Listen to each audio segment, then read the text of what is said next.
हरे राम राम राम हरे हरे, हरे कृष्ण कृष्ण कृष्ण हरे हरे। पुंडलीक वरदे हरि विठ्ठल, श्री ज्ञानदेव तुकाराम, माऊली ज्ञानेश्वर महाराज की जय, पंढरीनाथ भगवान की जय।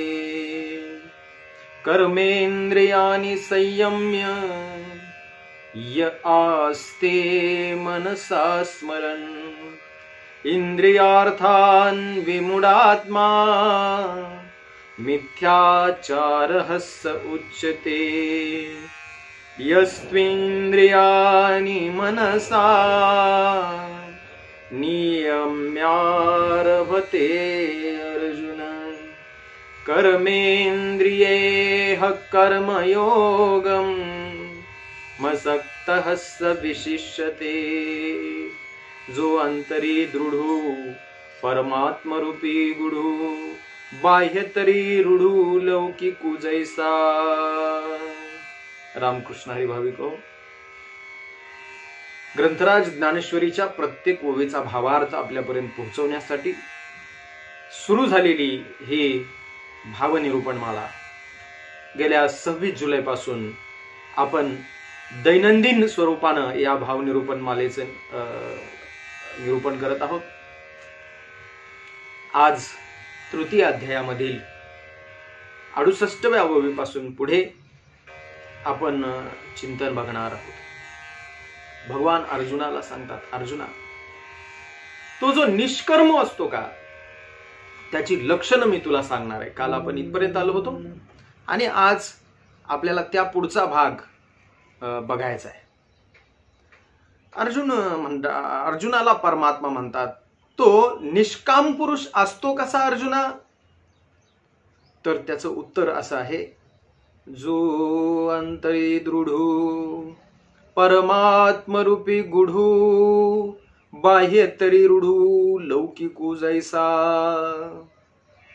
त्याला जर बाहेरून आपण बघितलं तर तो कसा दिसेल? जसा सामान्य माणूस दिसतो लौकिकामध्ये, तुम्ही आम्ही जसे दिसतो का?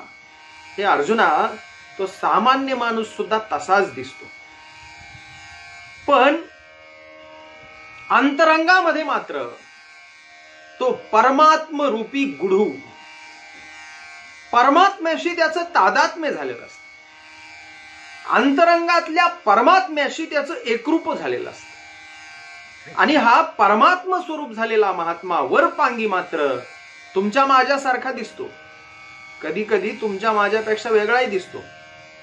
झडभरताला जर पाहिलं तर निव्वळ म्हणजे जड मूर्खासारखा वाटायचा, तो दगडासारखा।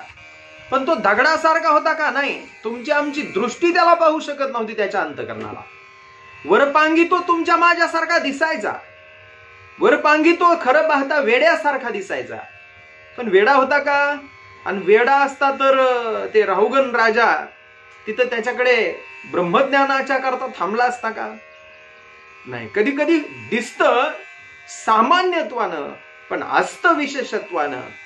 आणि नेमकं या निष्काम माणसाच्याकडे पाहिल्याच्या नंतर तो दिसताना सामान्य दिसतो, पण ज्ञानोबराय म्हणतात अंतरंगामध्ये मात्र त्याची वृत्ती तदाकार झालेली असते, अंतरंगामध्ये मात्र तो ईश्वरमय झालेला असतो, अंतरंगामध्ये मात्र तो परमात्म स्वरूप झालेला असतो।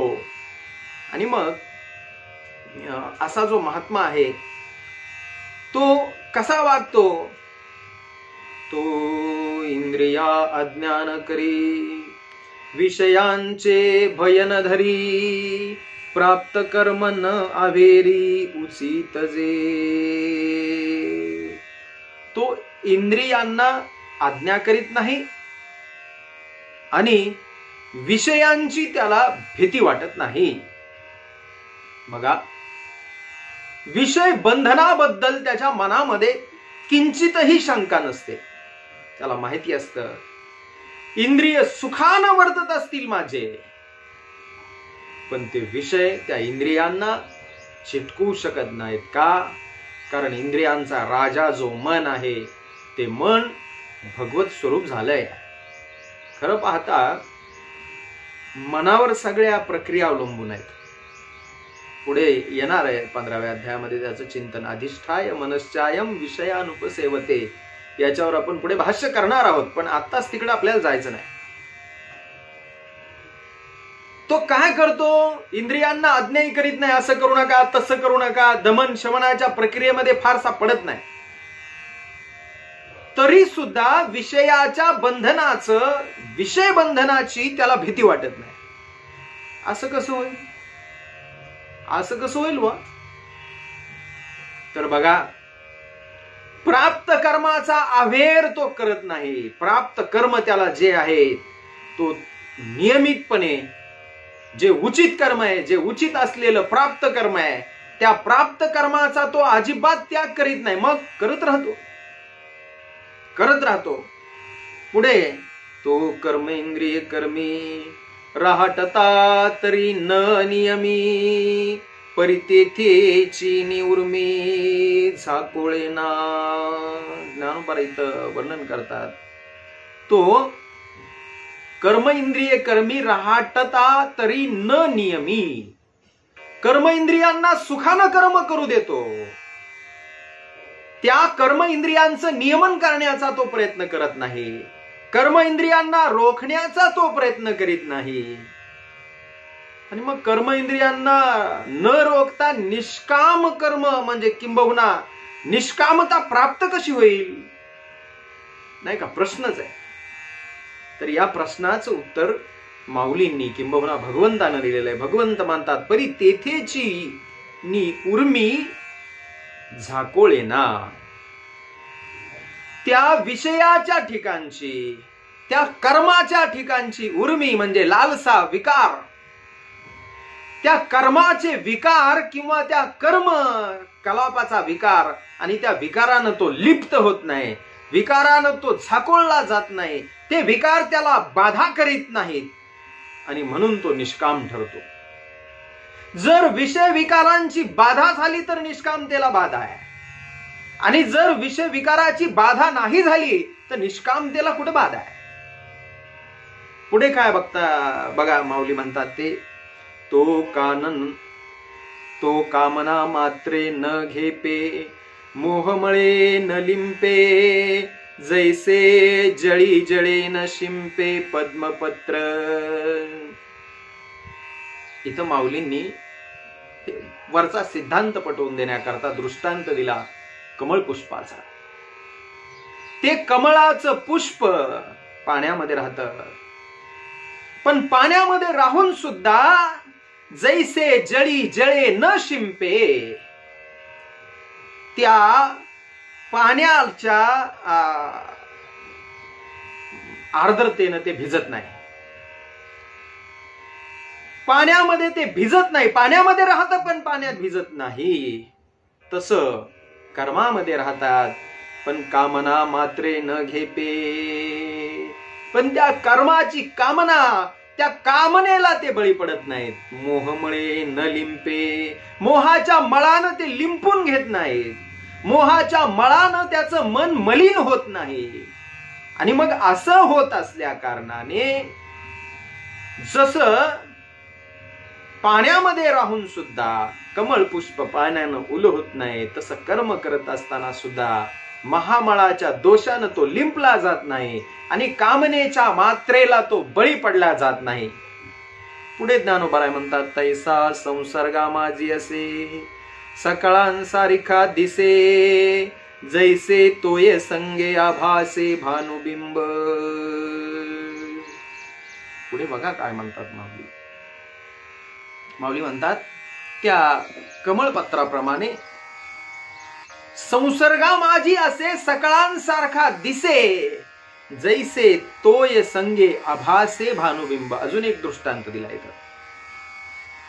सूर्य आहे, जमिनीवरच्या पाण्यामध्ये त्याचं प्रतिबिंब दिसलं की तो सूर्य आपल्याला त्या पृथ्वीवरील पाण्यातल्या वस्तूसारखा दिसतो. पण तो सूर्य पृथ्वीवर सामान्य पृथ्वीवरील वस्तूसारखा जरी पाण्याच्या संगतीमुळे दिसत असला तरी तो तसा आहे का? तसा नाही.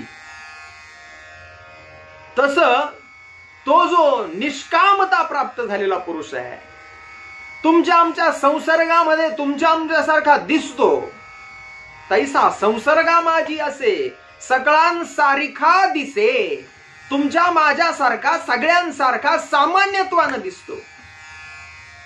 पण सामान्यत्वानं असत नाही. जसा तो सूर्य पृथ्वीच्या पाण्याच्या संगतीनं सामान्य दिसतो, पण सामान्य आहे का?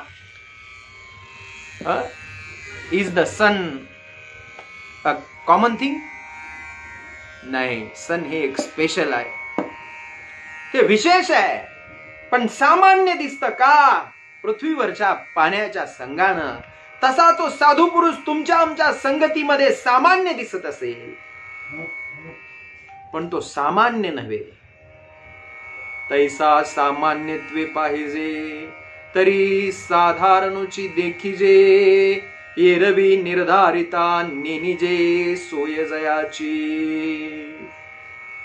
जसा तो सामान्य दिसतो तसा हा साधू पुरुष, तसा हा निष्कामतेला प्राप्त झालेला पुरुष, तो सुद्धा अतिशय सामान्य दिसतो, नाही का? He seems to be a common man. तो कॉमन दिसतो, तो सामान्य दिसतो, पण तो सामान्य नाही. तैसा सामान्यत्वे पाहिजे तरी साधारणुची देखिजे, एरवी निर्धारिता नेनिजे सोय जयाची. त्याची स्थिती आपल्याला कळत नाही. एरवी वर पाहता त्याच्या आत्मस्थितीचं तुम्हाला आम्हाला आकलन होऊ शकत नाही. का? कारण दिसताना there is no difference between him and us. त्याच्यामध्ये आणि आमच्यामध्ये कुठल्याही पद्धतीचा डिफरन्स, कुठल्याही पद्धतीचा फरक आपल्याला वरपांगी दिसत नाही.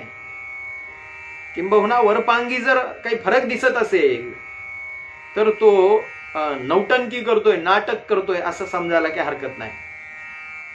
तो साधारणच दिसतो तुमच्या माझ्यासारखा, पण त्याच्या अंतस्थितीचं, अंतरंगातल्या स्थितीचं, त्या स्थितीचं मात्र तुम्हा आम्हाला आकलन करता येऊ शकत नाही. तुम्हा आम्हाला त्या स्थितीबद्दल काही कळत नाही. ही गोष्ट मात्र 100% खरी. पुढे ज्ञानोबराय म्हणतात, आयशा चिन्ही चिन्ही तू देखसी तोची मुक्तू, आशा पाश रही तू ओळख पा. असा जो आहे कोणता? दिसताना सामान्य पण असताना अशी अतिविशेष. भगवत दर्शनाची तृप्ती ज्याच्या अंतःकरणात स्थिरावलेली आहे, आणि तरी सुद्धा तो जाळातल्या पद्मपत्रासारखा अंगाला काहीच लागू न देता सामान्य जनामध्ये मिरवत राहतो. तसा जो उक्त लक्षणांनी युक्त आहे, ऐसा चिन्ही चिन्ही तू, जो वरील चिन्हांनी चिन्हांकित झालेला आहे, वरील चिन्ह ज्याच्या चरित्रामध्ये आणि ज्याच्या चारित्र्यामध्ये दिसतात. देखसी तोची मुक्तो. हे बघ अर्जुना, तोच मुक्त आहे. आशा पाश रहितू ओळख पा. तो मुक्त पुरुष, त्याच्या आशा आणि त्याच्या आशेचे पाश हे पूर्णपणे त्यानं सोडून टाकले, त्याच्यातून त्याची मुक्तता झालेली आहे. असा मुक्त पुरुष तू ओळखावास असं माझं म्हणणं आहे. अर्जुना तोची योगी विशेष जे जो जगी, म्हणून ऐसा होय या लागी म्हणी पे तुते. अर्जुना तुला एक गोड उपदेश आहे माझा, ऐक. काय भगवंता? अर्जुना तो योगी विशेष जे जो जगी, जगामध्ये त्या योग्याला विशेषत्वानं स्थान जग देत. जगामध्ये कोण विशेषी जे? जगामध्ये तो योगी जो आशापाश रहित झालाय, जो मुक्तीला प्राप्त झालाय. याची देही याची डोळा भोगू मुक्तीचा सोहळा. या मुक्ती सोहळ्याचा आनंद ज्यानं अनुभवलाय, जो जळात राहिला पण त्या पद्मपत्रासारखा ओला नाही झाला, जो कर्मात राहिला पण कर्मानं त्याला लिंपून टाकलं नाही, कर्माच्या मोहानं मलिन झाला नाही, असा तो साधू पुरुष त्याच्यासारखं तू होय. कारण जगामध्ये विशेषत्वानं गौरव जर कुणाचा होत असेल तर तो त्यांचाच होतो ज्यांनी स्वार्थासाठी, मोहासाठी, लोभासाठी आयुष्य झिजवलं. अर्जुना, त्यांची किंमत कुठेच नसते आणि त्यांची किंमत काहीच नसते. पुढे भगवंत सांगतात, हो तू मनसा नियमू करी, निश्चळू होय अंतरी, मग कर्म इंद्रिय ही व्यापारी वर्ततो सुखे. अर्जुना, तू मनाचं नियमन कर. मनसा नियमू करी, मनाचं नियमन कर. मनाला ताब्यामध्ये ठेव, मनाला आवर घाल. आणि पुढे काय कर, तर पुढे ज्ञानोबराय म्हणतात, निश्चळू होय अंतरी, तुझ्या अंतरंगामध्ये निर्मळता प्राप्त करून घे. निर्मळता कशानं प्राप्त होईल, निर्माल्य कसं येईल मध्ये, मधली जी मलिनता आहे, कशाची, अनंत जन्माच्या वासनांची मलिनता, आणि ती मलिनता पुसून टाक. ठाव पुसिले बुड पुसिले, ओस ओसले देहभाव, यांचा ठाव पुसून टाक. आणि पुसून टाकून अंतरंगामध्ये निर्मळ हो, निर्माल्य प्राप्त कर. आणि मग कर्म इंद्रिय सुखानं वर्तन करू दे व्यवहारामध्ये. त्या कर्म इंद्रियांची बाधा आणि तुझ्या अंतरंगाला होणार नाही. कर्म इंद्रिय त्यांचा स्वभाव आहे, स्वभावानुसार ते वर्तन करणारच आहे. त्यांच्यावर आवर घालतो म्हणल्यानं होणार नाही. कान ऐकायचे थांबणार नाही, डोळा पाहायचा थांबणार नाही, नासिका श्वासाचा लाभ घ्यायची थांबणार नाही, रसना रसग्रहणाचा किंवा चवीचा अनुभव घेतल्याशिवाय राहायची नाही, त्वचा स्पर्शाचा अनुभव घेतल्याशिवाय राहायची नाही. का, कारण त्यांचे स्वभाव आहे. त्या स्वभावानुसार ते वर्तन करणार आहेत अर्जुना. पण त्यांचं हे वर्तन होत असताना तू एक काम कर. काय करू, मनाचं नियमन कर. तू मनसा नियमू करी, मनाचं नियमन कर. पुढे निश्चळू होय अंतरी, निश्चळ अंतरंगामध्ये निश्चळ होय, निश्चळता प्राप्त कर. आणि मग कर्म इंद्रिय व्यवहारी वर्ततू सुखे. मग कर्म इंद्रियांना व्यवहारामध्ये काय सुखानं वर्तन करायचंय ते वर्तन करू दे. त्याची बाधा फक्त तुझ्या अंतरंगाला होऊ देऊ नकोस. एवढं केलंस का अर्जुना, if you did this, then you are a yogi in this world, and all the world will respect you. It will give you special respect. सगळं जग तुला आदर देणार आहे, तुझा विशेषत्वानं गौरव करणार आहे. The world will honor you. सगळं जग तुला आदर देणार आहे. जगामध्ये विशेषत्वानं तुझा गौरव होणार आहे. आणि म्हणून माझं मत आहे, तू असाच हो. म्हणून ऐसा होय या लागी म्हणिपे तुते, कैसा होय म्हणिपे तुते. तू मनसा नियमू करी, निश्चळू होय अंतरी, मग कर्म इंद्रिय ही व्यवहारी वर्ततो सुखे. मनाचं नियमन कर, अंतरंगामध्ये निश्चळ होय, आणि सुखानं कर्म इंद्रिय व्यवहारामध्ये वर्तत राहू दे, वर्तन करू दे.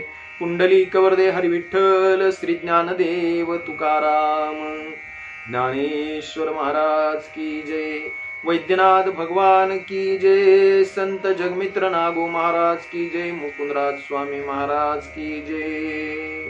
भाविको, आज या ठिकाणी थांबूया. आता परत उद्याच्या 13 सप्टेंबरच्या भागामध्ये आपण भेटणार आहोत. तोपर्यंत आपल्या सगळ्यांची रजा घेतो. परत उद्या आपल्या भेटीला येईलच. प्रतीक्षा करा. रामकृष्ण हरी.